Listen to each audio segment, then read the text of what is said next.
अध्यक्ष महोदय, मत्स्य विकास मंत्र्यांनी जरा माझं ऐकून घ्यावं, कालच्यासारखं नको. मी तुम्हाला तुम्ही निवेदन केलं त्याच्याबद्दल मी बोलतोच, परंतु आपण माझ्याकडं 2014 साली शेवटच्या टप्प्यामध्ये कॅबिनेट मंत्रीपद आलं होतं, बस 2.5-3-4 महिन्याकरता आलं होतं. आणि म्हणून कोकणाकरता आपण काय करायचं, तर त्यावेळेला आपण माथाडी कामगारांच्या धर्तीवर, लक्षात घ्या, माथाडी कामगारांच्या बोर्डच्या धर्तीवर आपण मत्स्य विकास बोर्ड स्थापन केलं. का केलं, तर आपण आता सांगितल्याप्रमाणे 1 जून, आपण 23 जुलै बोललात, माझं लक्ष होतं, पण माझ्या माहितीप्रमाणे 1 जून ते 1 ऑगस्ट असेल तर बघा तुम्ही, कन्फर्म करा, परंतु 1 जून ते 1 जुलै आपण मासेमारी बंद करतो. त्यावेळेला राधाकृष्ण विखे पाटील साहेब, या मासेमार बांधवांना काय उत्पन्नाचं साधन आहे? काही उत्पन्नाचं साधन नाही.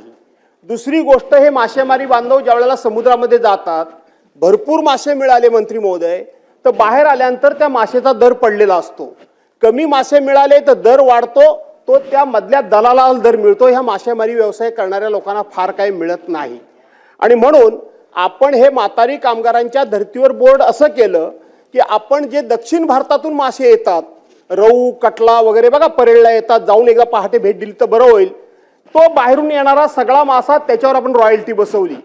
पंचतारांकित हॉटेलला बासा वगैरे असले काहीतरी मासे येतात बघा, त्याला आपण रॉयल्टी बसवली. आणि ती रॉयल्टी सरकारी मत्स्य विकास बोर्डाच्या माध्यमातून वसूल करून ती मच्छीमारांना देण्याचा कायद्यामध्ये तरतूद केली. नुसतं वरवर घोषणा किंवा आपण असं काही केलं नाही, तर कायद्यामध्ये तरतूद केली. आणि दुसरी गोष्ट, मच्छीमार बोर्डाची मुंबईमध्ये कुठेही जागा नाही, कुठेही नाही.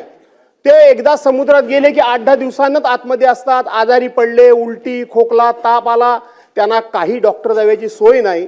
ती बोट ज्यावेळेला किनाऱ्याला येते त्यावेळेला कोण आजारी असतो त्याला किनाऱ्यावरच ठेवतात आणि बाकीचे मासेमारी करणारे ते तांडेल बिंडेल जे काय असतात, खलाशी वगैरे, ते निघून जातात.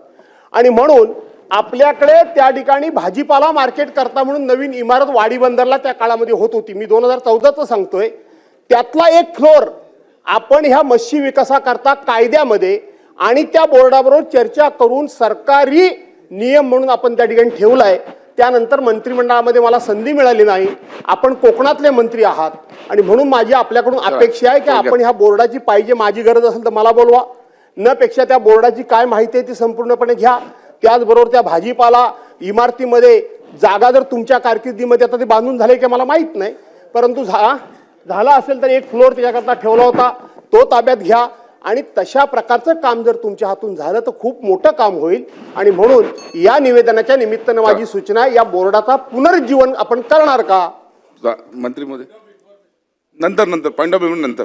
अध्यक्ष महोदय, आमच्या ज्येष्ठ सदस्य भास्कर जाधव साहेबांनी अतिशय महत्त्वाची आणि अनुभवपोटी माहिती आम्हाला दिलेली आहे. त्यांच्या नेहमी चांगल्या सूचना असतात अध्यक्ष महोदय.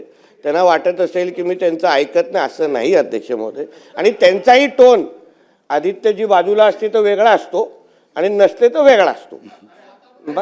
आता आहे पण चांगला, आता आदित्यजी बाजूला आहेत, काल थोडं चिडचिड, पण कुठे वैयक्तिक भेटले तर मिठी पण मारतात अध्यक्ष महोदय, आदित्यजींच्या माहितीसाठी. पण तरी